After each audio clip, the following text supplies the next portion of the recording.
Speaker sir, ముఖ్యమంత్రి గారు లేస్తే ముఖ్యమంత్రి గారు చారిత్రాత్మకమైన పద్ధతుల్లో ప్రత్యేక శాసనసభ సమావేశాలు ఏదో పెడుతున్నారు అని చెప్పి పొద్దున్నే క్యాబినెట్ బడ్జెట్ సమావేశాలకు చేస్తారు కదా సార్, అట్లా బడ్జెట్ ముందు ఒక క్యాబినెట్ పెట్టి వెంటనే తీసుకొస్తే మేమేమనుకున్నాం సార్ అంటే నిజంగా కూడా ఈ ప్రత్యేక శాసనసభ సమావేశాల్లో 42% రిజర్వేషన్ అమలు చేయడానికి కామారెడ్డి డిక్లరేషన్లో ఇచ్చిన విధంగా ప్రత్యేకమైన బిల్లు ఏమన్నా తెస్తున్నారేమో, ఆ బిల్లు తెచ్చి వెంటనే శాసనసభలో ఆమోదింపజేసి తద్వారా చట్టబద్ధత కల్పిస్తారేమో అని చెప్పి రాష్ట్ర వ్యాప్తంగా బలహీన వర్గాల సోదరులు కామారెడ్డి డిక్లరేషన్ చూసిన వాళ్ళు ఎదురు చూస్తూ ఉంటారు.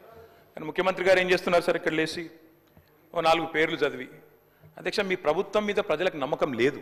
ఎందుకంటే రేవంత్ రెడ్డి గారు మీరే చెప్పినారు, సమగ్ర కుటుంబ సర్వే జరిగినప్పుడు తమరిచ్చిన ఉపన్యాసమే మొత్తం యూట్యూబ్లో ఉంది, అన్ని టీవీలలో ఉంది.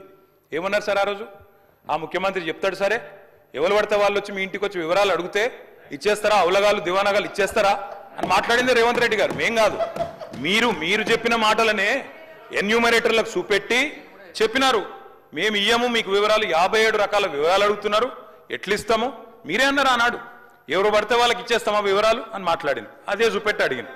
అధ్యక్ష వాస్తవం ఏంటంటే అధ్యక్ష, సమగ్ర కుటుంబ సర్వే 2014లో జరిగింది. శాంతికుమారి గారు ఉన్నారు, రామకృష్ణారావు గారు ఉన్నారు, సందీప్ కుమార్ సుల్తానియా గారు ఉన్నారు. అప్పుడు ఇదే అధికారుల అధ్యక్ష, అప్పుడెవరు వేరే లేరు. సమగ్ర కుటుంబ సర్వే, I'm saying this on record, I worked as a minister for 9.5 years. Yes, చేసింది మొత్తం ప్రభుత్వ అధికారులే, చేపించింది ప్రభుత్వమే. Yes, it is an official document. అందులో ఖచ్చితంగా మేము ఓపెన్ గా వెబ్సైట్ లోనే పెట్టినాం, అసెంబ్లీలో కాదు, చాటుమాటుకు కాదు, పారదర్శకంగా వెబ్సైట్ పెట్టాం. ఆ వెబ్సైట్ లోంచే పాయల్ శంకర్ గారు తీసుకున్నారు. ఏముంది అధ్యక్ష సమగ్ర, ఒక మాట మీ చేతిలో కూడా అదే ఉంది. ఏముంది అధ్యక్ష అందులో డేటా? తేడా ఏంటంటే కేసీఆర్ గారి ప్రభుత్వానికి కాంగ్రెస్ ప్రభుత్వానికి అధ్యక్ష, సమగ్ర కుటుంబ సర్వేలో పాల్గొన్న కుటుంబాల సంఖ్య 1,03,00,000 కుటుంబాల అధ్యక్ష, 1,03,95,000.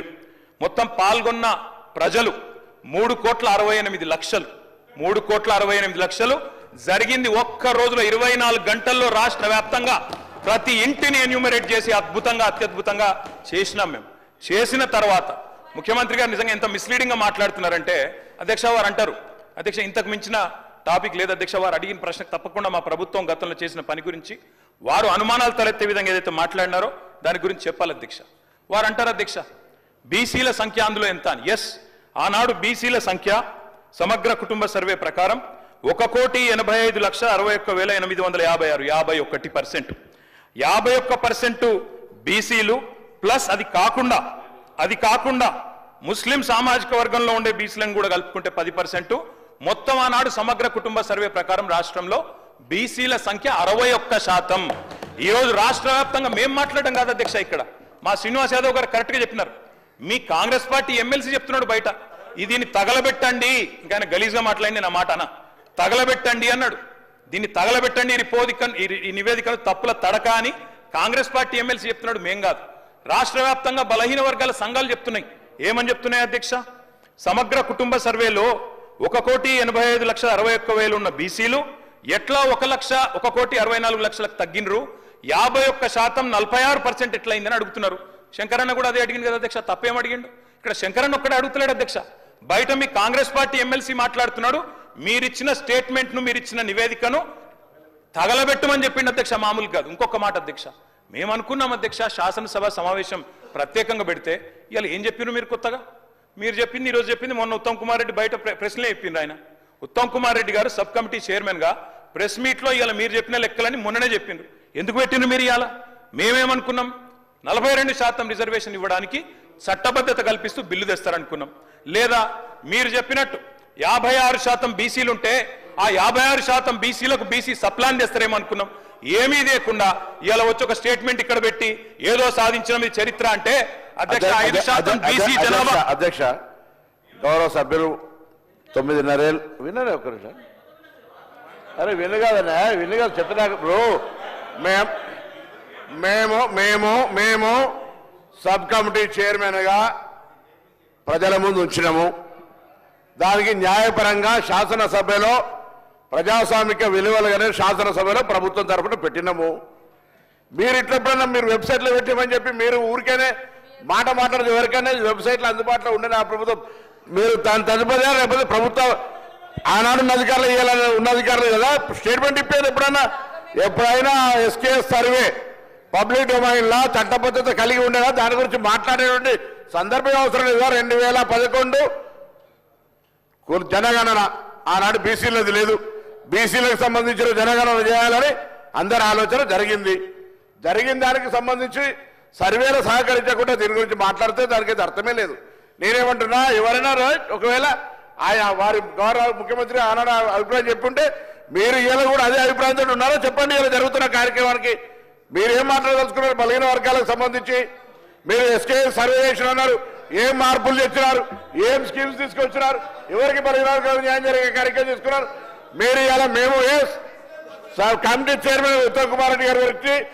బహిరంగంగా ప్రజల ముందు ఇచ్చినాం ఇవాళ సభలో వస్తా ఉన్నాం 42% రిజర్వేషన్ల కొరకు చట్టబద్ధత తీసుకొచ్చి కొట్టాడుదాం బరాబర్ మేము పారిపోతూ ఉండలేం 42% పార్టీ పరంగా అడుగుతా ఉన్నాం ఇక్కడ కూడా న్యాయబద్ధంగా చట్టబద్ధంగా పెట్టాలనే ఆలోచనతోనే ఉన్నాం కదా ఇలా మేము వెనక పోదలేం కదా మార్గదర్శకత రోడ్ మ్యాప్ ఇవ్వని అడుగుతుంటే రాజకీయం చేయడానికి ఉపయోగించుకుంటే వెళ్ళాము ఎట్లీస్ట్ బీసీల ఇష్యూ కట్టినప్పటికీ రాజకీయం పక్కన పెట్టి చారిత్రాత్మకంగా వచ్చినటువంటి సర్వే మార్గదర్శకత్వాన్ని చూపెట్టండి బలహీన వర్గాలకు రోడ్ మ్యాప్ ఇచ్చే విధంగా రాజకీయ పార్టీలు వ్యవహారం చేయాలని ఆకాంక్షిస్తాం అధ్యక్ష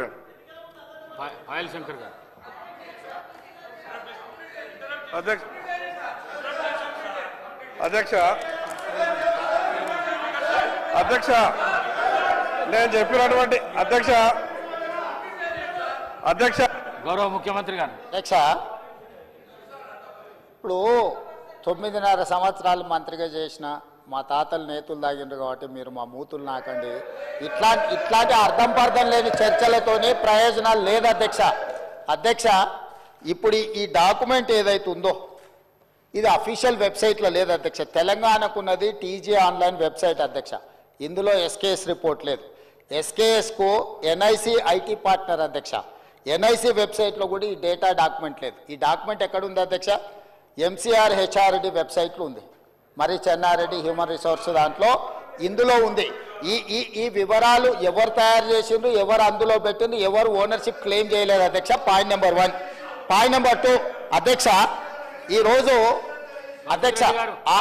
అధ్యక్ష ఆ రోజు 12 గంటలలో మేము చేసినాం అన్నారు కదా ఆ రోజు ఎవరెవరిని ఎంగేజ్ చేసిండ్రో అడుగు అధ్యక్ష దారిన పోయే దానే నుంచి ఎవడు వస్తుండో ఎవడు పోతుండో ఎవరికి ఏ బాధ్యత ఉందో ఎవరు చేసిండో వాళ్ళ వివరాలు వీళ్ళ దగ్గర ఉన్నాయి అధ్యక్ష ఇండ్లలోకి వచ్చి అడిగినోడు ఉదయం 7 గంటల నుంచి సాయంత్రం 7 గంటల వరకు 12 గంటల్లో ఇన్ని కోట్ల మందిని మేము చేసినామని వాళ్ళు చేస్తున్నామని చెప్పడానికి నటించి చేసిరు ఇవాళ మేము పకడ్బందీగా చేస్తే ప్రధాన ప్రతిపక్ష నాయకుడిగా ఆయన 9.5 సంవత్సరాలు మంత్రిగా చేసిన ఈయన ప్రభుత్వం మీద నమ్మకం లేదంటే ఇదే ప్రభుత్వం ఈ సభను ఏర్పాటు చేసింది ఇదే ప్రభుత్వం ఈ సభలో డాక్యుమెంట్ పెట్టింది ఎందుకు చర్చలో పాల్గొంటుంది అధ్యక్ష అసలు అర్హత ఉందా అసలు ఈ చర్చలో పాల్గొనే అర్హత ఉందా అధ్యక్ష ప్రభుత్వం మీద నమ్మకం లేదని ప్రధాన ప్రతిపక్ష నాయకుడు ప్రభుత్వం మీద ప్రజాస్వామ్యం మీద నమ్మకం లేదని సభలకు రాకపోను వచ్చిన ఆయన బర్తెగించి మాట్లాడుతుంటే నేను ఒక్కటే మాట చెప్పదలుచుకున్నాను అధ్యక్ష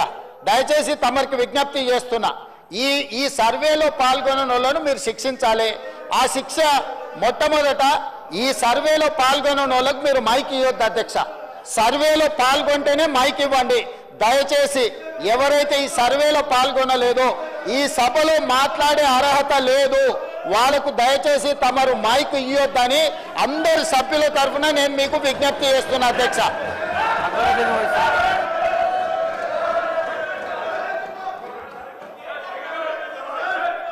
Honorable Speaker, sir, I take the opportunity to participate. Honorable Speaker, sir, I take the opportunity to participate in the discussion on the caste survey findings. I am using the word findings, sir. The reason for me, please sir, kindly bring the house into order, sir. Sir, every time it is becoming like this, sir. Doctor గారు కూర్చోండి. Sir, please allow us to speak, sir. Sir, I'm using the word findings, sir. Findings which are mentioned in the statement tabled and spoken by the Honorable Leader of the House, Honorable Chief Minister, sir. Please please please Sir, మీరు కూర్చోండి. పాయల్ శంకర్ గారు కూర్చోండి please. కూర్చోండి sir, మీరు కూర్చోండి please. ఇస్తాను మీకు ఇస్తాను కూర్చోండి. sir, I would like to once again, sir, you should bring the House to order, sir. Please కూర్చోండి పాయల్ శంకర్ Sir, గారు. it is an important issue, sir. Please Sir, I am not yielding, sir, now. కూర్చోండి. Sir, when I again say that, sir, about the findings, sir, once again, I want to reiterate my demand, और मैं अपनी बात को फिर से दोहरा रहा हूं, sir, పాయల్ శంకర్ గారు కూర్చోండి.